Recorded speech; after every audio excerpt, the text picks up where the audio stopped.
मुझे ऐसी नाफरमान औलाद नहीं चाहिए। एक वो इमरान है जो अपने बाप की इज्जत की खातिर मुझसे माफी मांगने आया, एक मेरी औलाद है जिसे शर्मो हया ही नहीं। अच्छा चलो गुस्सा थूक दो, बैठो ना, बैठ जाओ, इतना गुस्सा मत करो, मैं तुम्हारे लिए पानी लेकर आती हूँ, बैठो।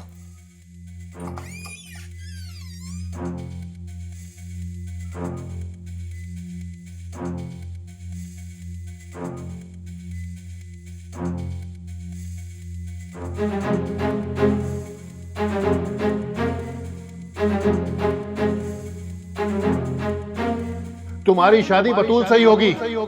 कल मैं और तुम्हारी माँ रिश्ता लेके जाएंगे तुम्हारा, तो दाना का ख्याल दिल से निकाल दो।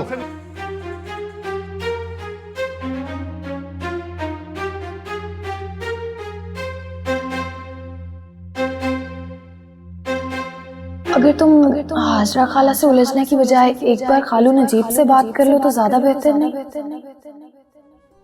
पता नहीं क्यों मेरा दिल कहता है कि वो हमारा साथ जरूर देंगे।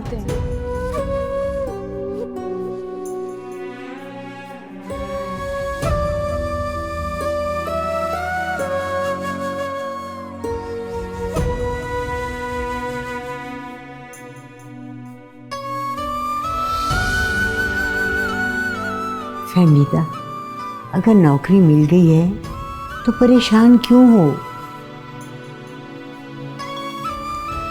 जी अम्मी जान, मिल तो गई है, लेकिन पता नहीं क्यों मेरा दिल मुतमईन नहीं हो रहा। समझ में नहीं आ रहा कि करूं कि ना करूं। तुम्हें तुम्हारी मर्जी की नौकरी मिलने से तो रही, जो भी मिलती है कर लो। किसी के सामने हाथ फैलाने से तो बेहतर है ना दिल पे जबर करके नौकरी कर लो। अब क्या सारी रात यूं ही परेशान बैठी रहोगी? उठो, बत्ती बंद करो और सो जाओ। आज का दिन खैर से गुजर गया, कल की कल देखेंगे।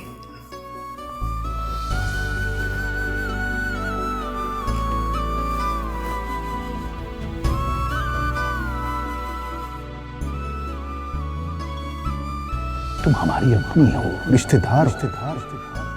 बहुत दुख होता है मुझे जब मैं तुम्हें यूं धक्के खाता देखता हूं। देखो फैमिली, इस्लाम में मर्द को 4 शादियों की इजाजत है, और वो इसीलिए कि वो किसी मजबूर या बेवा के साथ निकाह करके उसका सहारा बन सके। और मैं तुम्हारा सहारा बनना चाहता हूं। मैं तुम्हारे दुख सुख का साथी बनना चाहता हूं। तुम्हारी जिम्मेदारियां अपने सर लेना चाहता हूं। और अल्लाह के हुक्म के मुताबिक मैं 2 बीवियों के साथ इंसाफ कर सकता हूं।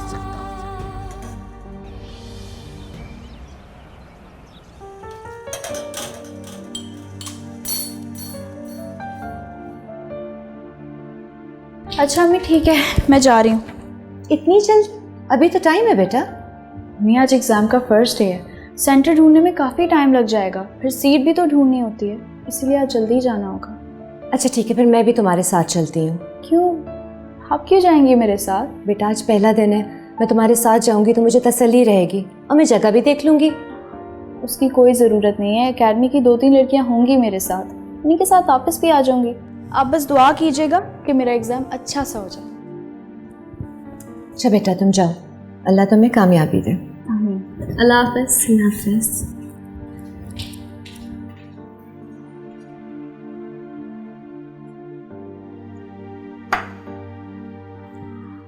अम्मी आप अबू से कहें कि आज वो शोरूम पे चले जाएं।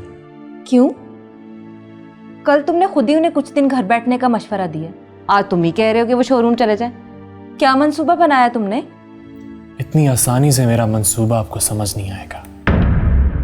बस इतना सुन लें कि अंकल नजीब आपके बेटे के फैन हो गए। उनके मैंने सारे कसबल निकाल दिए हैं। अब अबू जाएंगे तो वो एक लफ्ज भी अपनी जुबान से नहीं निकालेंगे।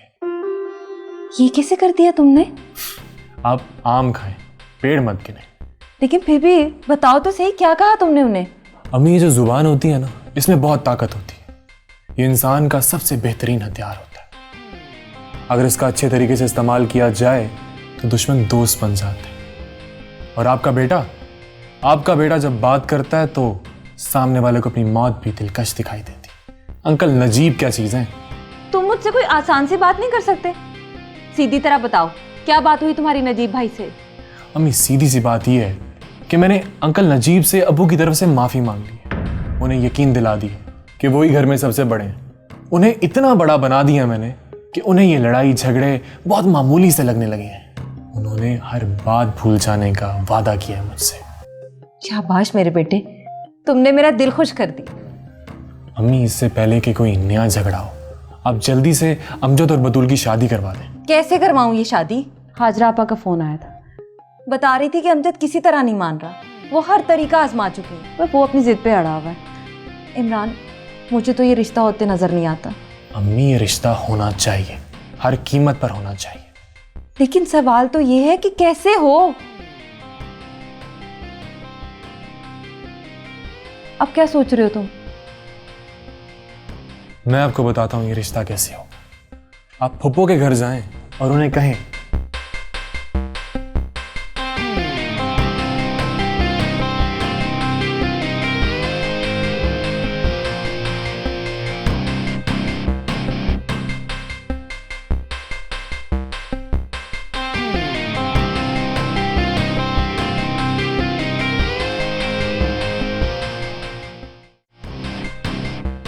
तुम्हारा दिमाग तो ठीक है रुकैया, कैसे हो सकता है भला? आपा, एक बात तो तुम मानती हो ना कि इमरान हम सब में से ज्यादा समझदार है। अगर उसने ये मंसूबा बनाया है तो कुछ सोच समझ कर ही बनाया होगा ना। तुम्हारी इस बात से पहले तक तो मैं उसे समझदार समझती थी, लेकिन उसका ये मंसूबा सुनने के बाद ना उसकी समझदारी पे शक हो रहा है मुझे। आपा, बस एक बार उसकी बात मानने में हर्ज ही क्या है? अगर कामयाब हो गए तो ठीक, वरना नाकाम तो हम पहले भी हो ही रहे हैं। बात यह है रुकैया कि मैं कोई नई मुसीबत अपने गले नहीं डालना चाहती। कल रात भी इस घर में वो हंगामा हुआ है कि पूछो मत। तुम्हें पता है, नजीब अहमद ने अमजद पर हाथ उठाया।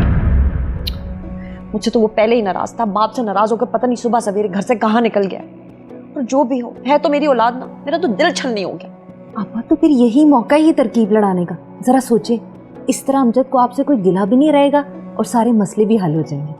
मगर इस बात की क्या गारंटी है रुकैया कि फहमीदा हमारी बात मान लेगी?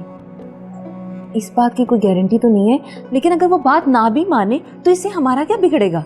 अब ज्यादा सोचे मत आपा, बस आप फोन करें उसे।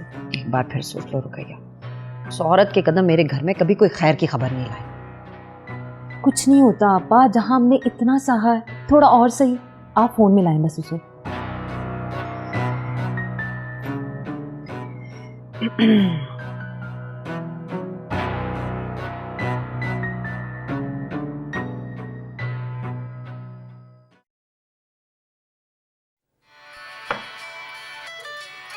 हाजरा आपा, हेलो, अस्सलाम वालेकुम हाजरा आपा, कैसी हैं आप? हाँ फहमीदा, मैं तो बिल्कुल ठीक हूँ। अच्छा सुनो, वो तुमसे ना जरा एक छोटा सा काम पड़ गया है, तुम अभी आ सकती हो मेरे घर? सब खैरियत तो है? हाँ हाँ, सब खैरियत है, फोन पे सारी बात नहीं बता सकती। और सुनो, किसी को कानो कान खबर नहीं होनी चाहिए कि तुम मेरे घर आ रही हो, समझी?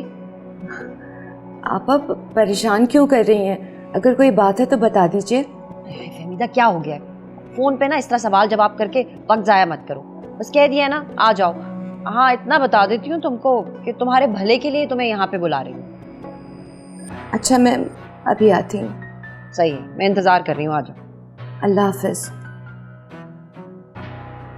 आखिर ऐसी क्या बात हो सकती है मेरे भले की?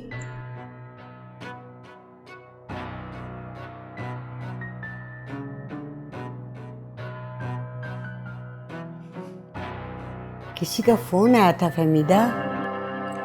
जी अम्मी जान, आपको बताया था ना कि नई नौकरी की तलाश में हो। हाँ हाँ, उन्हीं का फोन था। तो तुमने वहाँ जाने का फैसला कर लिया? नहीं अम्मी जान, अभी सोच रही हूँ। कहीं जा रही हो? जी वो एक छोटा सा काम था, अभी कुछ ही देर में लौट आऊँगी। आप अपनी दवा ज़रूर ले लीजिएगा, बल्कि मैं दुर्दाना से कहती हूँ कि वो आके आपको दवा दे दे। अच्छा, अब मैं जाती हूँ। फहमीदा, मुझे लगता है कि तुम मुझसे कुछ छुपा रही हो। फहमीदा मैं बूढ़ी हूँ, कमज़ोर हूँ, बीमार भी हूँ, और मुझे पता है कि मैं तुम्हारे किसी काम की भी नहीं हूँ, लेकिन मैं तुम्हारे सारे दुख दर्द बांट सकती हूँ।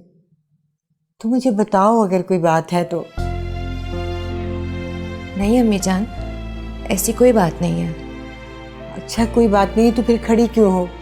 जाओ अपना काम करो, जाओ, अल्लाह निगहबान।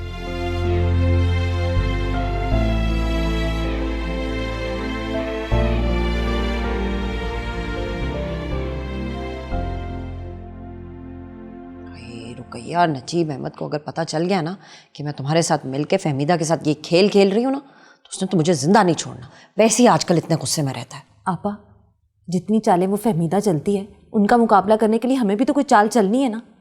वरना आज अगर हम हाथ पे हाथ धरे बैठे रहे ना, तो कल को हाथ मलने के सिवा कुछ नहीं बचेगा हमारे पास। कह तो तुम ठीक रही हो रुकैया, मगर पता नहीं मेरा दिल कुछ मुतमईन नहीं हो रहा। आपा बिल्कुल फिक्र ना करें, मैं हूं ना आपके साथ। कल को अगर कोई मसला हुआ ना, तो मैं सारा इल्ज़ाम अपने सर ले लूंगी। आप पर कोई आंच नहीं आने दूंगी मैं, ये रुकैया का वादा है आपसे। वैसे कहा क्या है उसने, कब तक आ रही है? आती ही होगी अभी रुकैया। बस दुआ करो कि उसके आने से पहले अमजद या नजीब ना आ जाए घर, ना सारा खेल जो है ना वो बिगड़ जाएगा।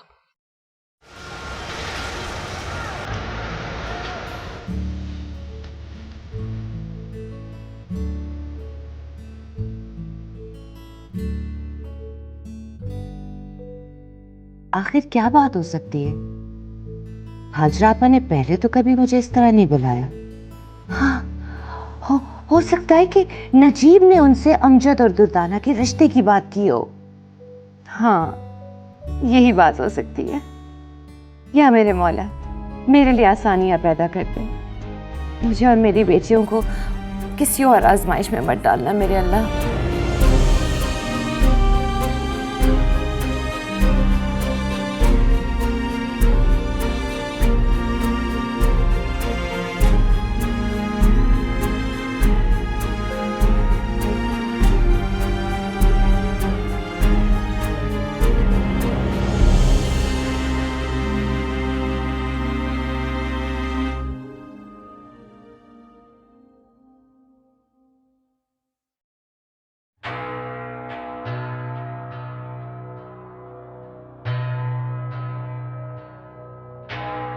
अबू, मुझे आपसे बात करनी है। अगर वही बात है जो रात को की थी तो कोई जरूरत नहीं है, मैं तुम्हें अपना फैसला सुना चुका हूं। अबू, आप ऐसे कैसे जबरदस्ती कर सकते हैं मेरे साथ? क्यों नहीं कर सकता? क्यों नहीं कर सकता? मैं बाप हूं तुम्हारा, जो मुझे ठीक लगेगा मैं वही करूंगा। मगर अबू वो बस एक बार कह दिया नहीं तो नहीं। अबू, मेरा ख्याल था कि आप मेरा साथ देंगे, मगर आप तो प्लीज अबू एक बार ठंडे दिल से सोचें तो सही। फहमीदा खाला के बारे में सोचें। अबू, आपने तो हमेशा उनकी साइड ली, उनसे हमदर्दी की है। अब ये अचानक से आपको क्या हो गया है? अब मैं तुम्हारे सवालों का जवाब दूंगा, तुम्हें बताऊंगा कि अचानक क्या हो गया मुझे। उसके साथ हमदर्दी करने का ये मतलब नहीं है कि मैं तुम्हारी शादी उसकी बेटी से कर दूं। मैं जानता हूं कि कितनी हमदर्दी करनी है मुझे उसके साथ। अब जाओ यहां से, मुझे काम करने दो। अबू, मैं आपका इकलौता बेटा हूं, कि आपको मेरी खुशियों का कोई ख्याल नहीं? इकलौता बेटा होने का ये मतलब नहीं है कि मैं तुम्हारी कोई फजूल जिद मान लूं। शादी ब्याह को बच्चों का खेल नहीं है, ये सोच समझ के किए जाने वाले फैसले होते हैं, और मुझे तुम जैसे निकम्मे शख्स से किसी सही फैसले की कोई तवक्को नहीं है। देखो अमजद, बतूल समझदार और सुलझी हुई बच्ची है, और तुम दोनों शादी के बाद खुश रहोगे। ठीक है, अगर आपकी जिद है तो मेरी भी जिद है। मैं दुर्दाना से ही शादी करूंगा।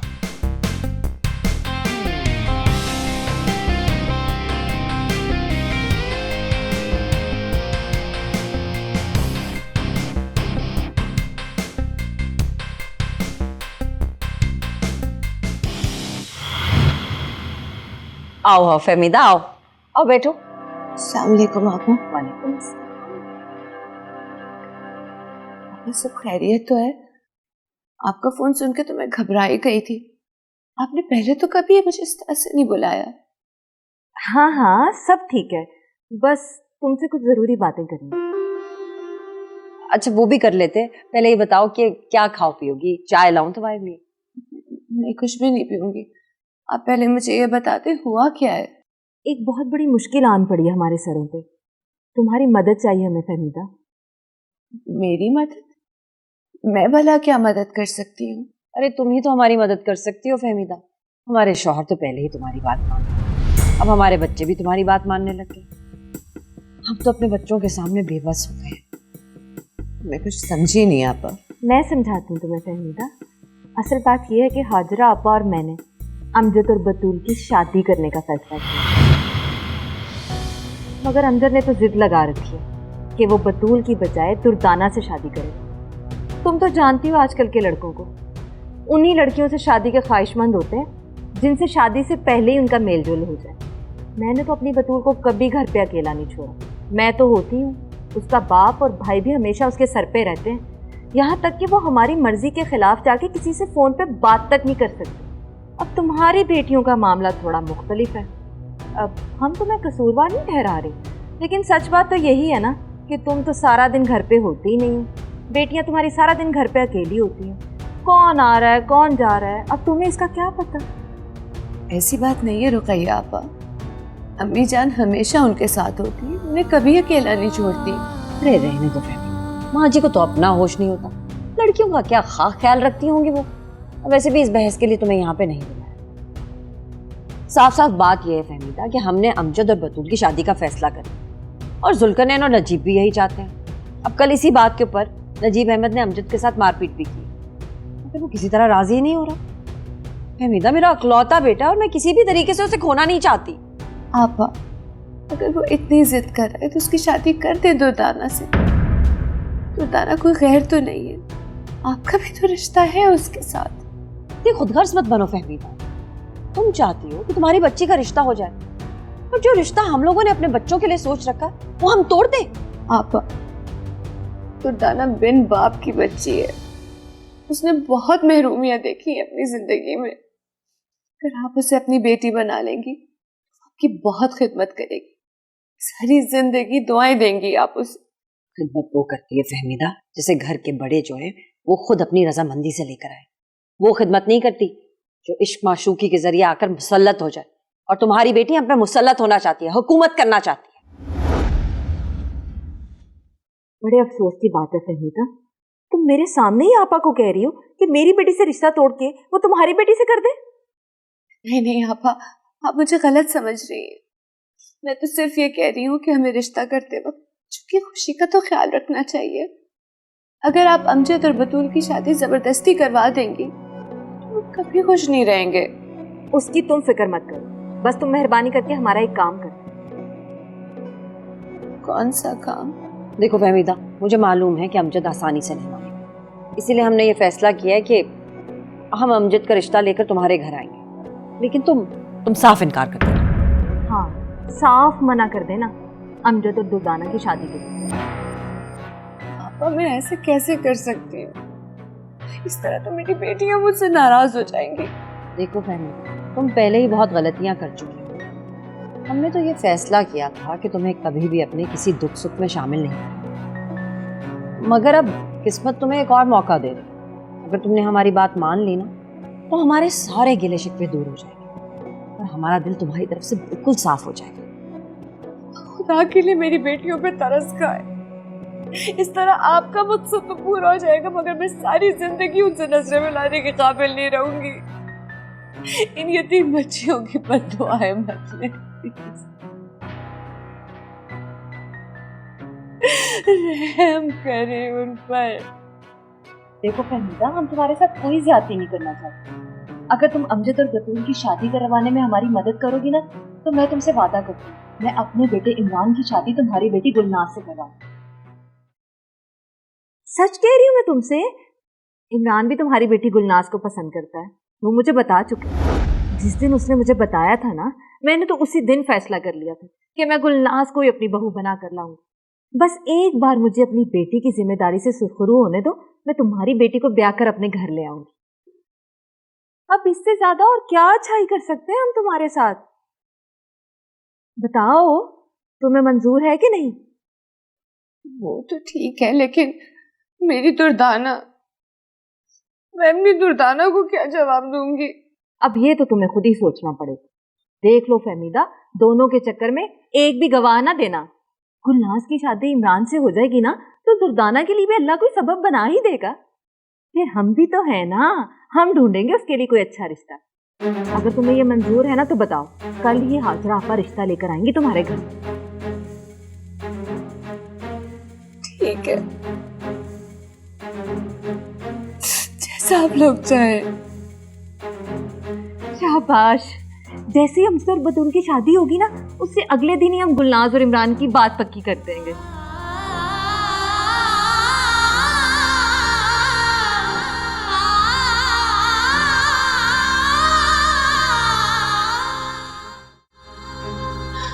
मेरी तो समझ में नहीं आ रहा कि आखिर अब्बू को हुआ क्या है।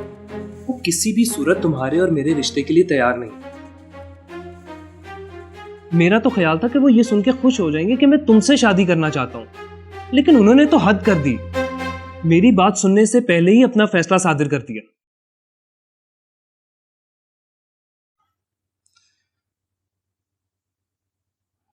दुर्दाना, कल अब्बू यहाँ आए थे ना? हाँ, आए तो थे, और कल तो वो 2 बार आए थे। पहले जब वो दिन के वक्त आए ना तो अम्मी घर पे नहीं थी, और फिर जब रात को आए तो काफी देर बैठ के अम्मी के साथ बातें करते रहे हैं।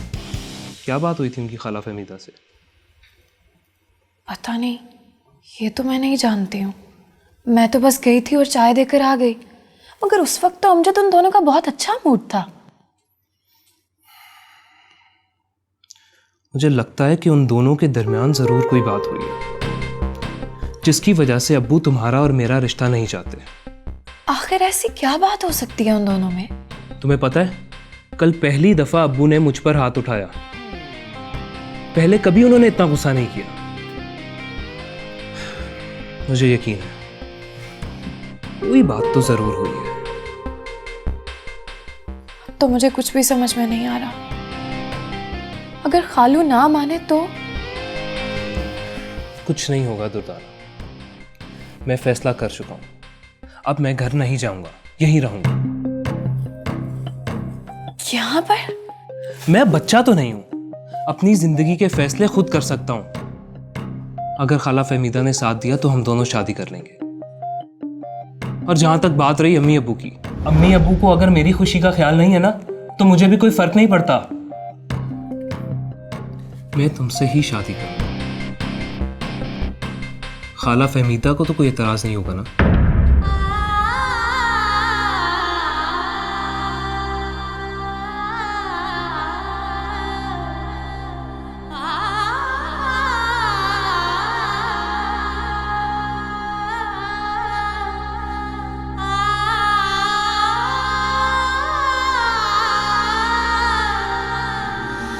खोई हुई जाने कहाँ मेरी हर खुशी क्यों किसे अपना कहे, कोई अपना नहीं, कैसे जीना मुझे।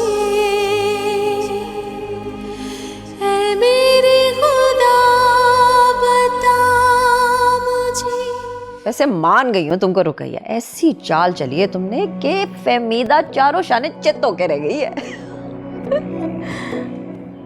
आपा जानती थी मैं इतनी आसानी से नहीं मानेगी वो, इसलिए ये पत्ता आखिरी हथियार के तौर पर संभाल के रखा हुआ था मैंने। रुकैया, वैसे ये चाल ही चली है ना तुमने कि ऐसा कुछ सोच भी रखा है? आपा इतनी पागल नहीं हूँ मैं कि उसकी बेटी को अपनी बहू बनाकर उसे सारी जिंदगी के लिए अपने सर पे सवार कर लूँ मैं। बस थोड़े दिन इस खुशफहमी में मुब्तला रहने दे उसे। बतूल और अमजद की शादी हो जाए, फिर खींचूंगी उसके पैरों के नीचे से जमीन। रुकैया, कभी कभी मुंह से निकाली हुई बातें ना सच साबित हो जाती, इस बात का ख्याल रखना तुम। आपा आप बिल्कुल फिक्र न करें, मैं कभी कोई भी फैसला आपकी मर्जी के खिलाफ जाके नहीं करूँगी। मैं जानती हूँ रुकैया, तुम तो ऐसा नहीं करोगे, लेकिन अगर इमरान इस बात पे अटक गया तो फिर? इमरान बहुत समझदार लड़का है आपा, वो बहुत नाप तोल कर फैसले करता है। मुझे यकीन है वो ऐसा कुछ नहीं करेगा। इसे एक बार तुम्हारी बात सुनकर मैं तो हिली गई थी। आप तो जो हिली थी सो हिली थी। उसका हाल देखा था बेचारी का, उसको तो समझ ही नहीं आ रहा था कि मैं खुशी मनाऊं कि दुख। बड़ा मजा आया।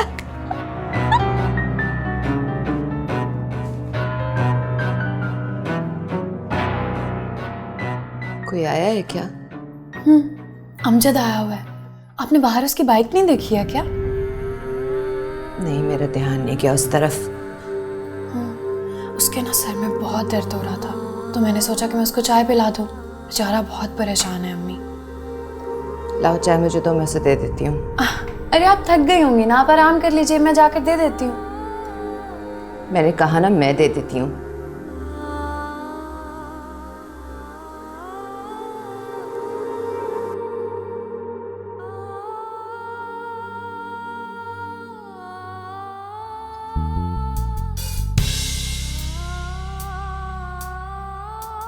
खाला आप? दुर्दाना ने बताया था तुम्हारे सर में दर्द है।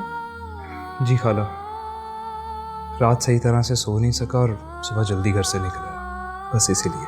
चाय पियो और घर जाके आराम से सो जाओ। नींद पूरी होगी तो सर का दर्द भी खत्म हो जाएगा। खाला, खाला 1 मिनट, मुझे आपसे ज़रूरी बात करनी। कहो, क्या बात है? खाला, कल रात अब्बू से मेरा बहुत झगड़ा हुआ।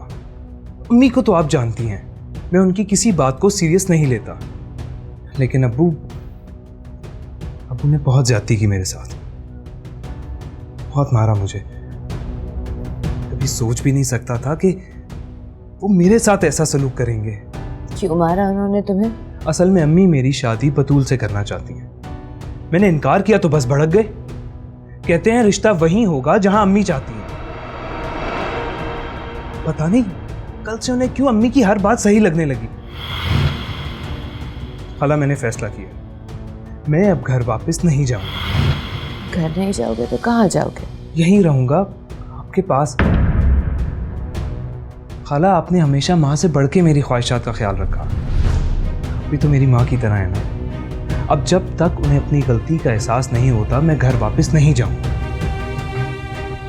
नहीं बेटा, तुम चाय पियो और घर जाओ। मैं तुम्हें यहाँ नहीं रख सकती। खाला, बेटा, मेरी मजबूरी समझने की कोशिश करो। तुम अपने माँ बाप की लड़ाई अपने घर में ही लड़ो। देखो, तुम्हारे सामने हाथ जोड़ रही हूं। अगर तुम्हें मेरी इज्जत का जरा सा भी ख्याल है ना, आइंदा यहाँ मत आना। खाला, क्या हो गया? पहले तो कभी आपने ऐसी बातें नहीं की। हाँ, नहीं की, इसलिए क्योंकि मैं समझती थी कि तुम्हें समझ में आ जाएगा, लेकिन नहीं। पहले तो चाय पराठे के बहाने से आते थे, अब रहने के लिए आ गए हो। खुदा के वास्ते मुझ पे इन रिश्तों का बोझ मजीद मत डालो। बस कर दो अमजद, बस। मैं इन रिश्तों का मजीद बोझ नहीं उठा सकती हूँ। तुम्हारी चाय ठंडी हो गई है, एक घूंट में पियो और घर चले जाओ।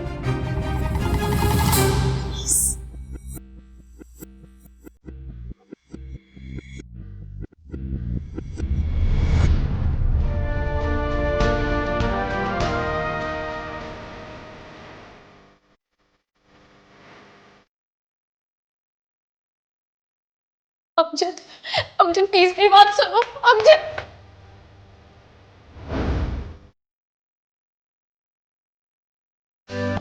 छूटा जो हाथ तेरा, फिर कुछ ना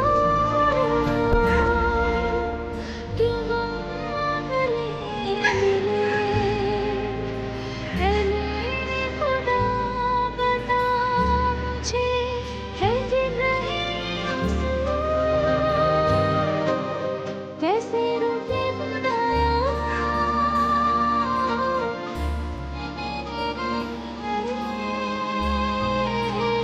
है मेरे खुदाया।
पहले तो चाय पराठे के बहाने से आते थे, अब रहने के लिए आ गए हो।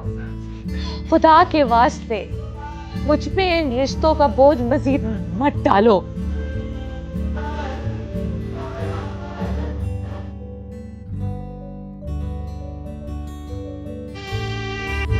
कोई बता दे पूछ के शीशा घरों से ये टूटे को जोड़ आता है काम ये, जाने कैसा दर्द है दबाना कोई मिले कैसे।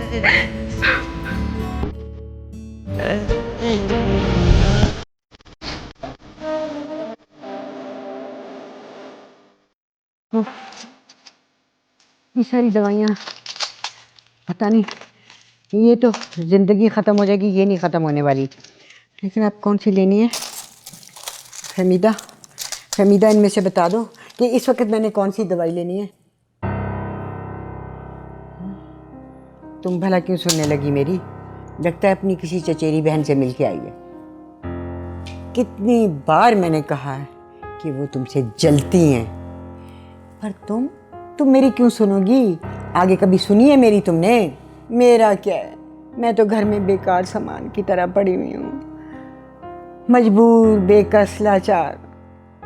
मेरा बेटा जिंदा होता फिर तो और ही बात होनी थी ना, लेकिन इतनी खुशकिस्मत कहाँ से हूँ मैं। लेकिन मेरे अल्लाह, ये फिर भी बहुतों से बेहतर है। मेरा ख्याल रखती मेरे मालिक, तेरा बहुत शुक्र है।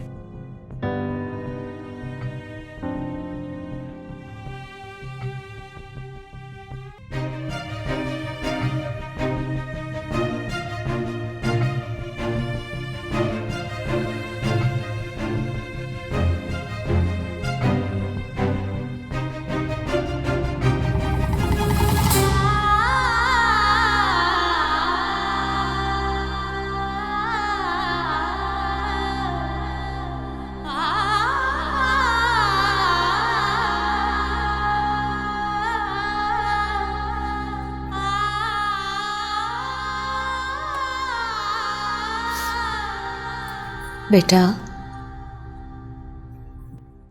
बहुत गुस्से में हो ना? बात नहीं करना चाहती हो ना मुझसे, है ना? क्यों किया आपने ऐसा? बता ना, जवाब देना मुझे। अम्मी, आपने तो कभी जिंदगी भर किसी के साथ इतना बुरा सलूक नहीं किया, तो फिर अमजद के साथ ही इतने नफरत और इतने गुस्से की क्या वजह थी? आखिर ऐसा क्या हो गया था अम्मी आज? क्या आपने उसे इतने बुरे तरीके से डांट के घर से बाहर निकाल दिया? वो पहले ही इतना परेशान था, जरा ख्याल नहीं किया आपने उसका, उसके जज्बात का, मेरे जज्बात का। देखो मेरी जान, मैंने जो किया वो बहुत जरूरी था। अगर मैं अमजद को यहाँ रुकने देती तो उसके माँ बाप का झगड़ा और बढ़ जाता। लोग तो यही समझते ना कि मैंने उसे शय दी है यहाँ रुकने की। वो भी नासमझ है, उसने जज्बात में आके अपना घर छोड़ दिया। मैं उसके फैसले का साथ कैसे दे सकती थी? मैंने वही किया जो मैं बेहतर समझती थी। तो ये बात आप उसे आराम से भी तो समझा सकती थी ना? नहीं, बात ये नहीं है, असल बात कुछ और है। आप मुझसे छुपा रही हैं ना अम्मी? जिस तरह से आज आपने अमजद को गुस्से से डांटा है ना, बिल्कुल उसी तरह नजीब खालू ने भी कल उसको गुस्से में मारा था। क्यों अम्मी? आखिर ऐसी क्या बात हुई है? नहीं, कोई और बात नहीं है। अम्मी, आप मुझसे कुछ छुपा रही हैं। आप मुझे असल बात क्यों नहीं बता रही हैं? आखिर कल नजीब खालू और आपके बीच ऐसी क्या बात हुई है जिसने दोनों का मिजाज ही बदल कर रख दिया है? तुम्हें अपनी माँ पर यकीन करना चाहिए। आज तक मैंने सिर्फ और सिर्फ अपनी माँ पर ही तो यकीन किया, मगर नहीं अम्मी, आज पता नहीं क्यों मेरा यकीन टूट रहा है। आज आपने जिस तरह से अमजद को निकाला है ना, मुझे नहीं लगता कि वो कभी भी लौट कर इस घर में वापस कदम रखेगा। और शायद आप यही चाहती थी ना आप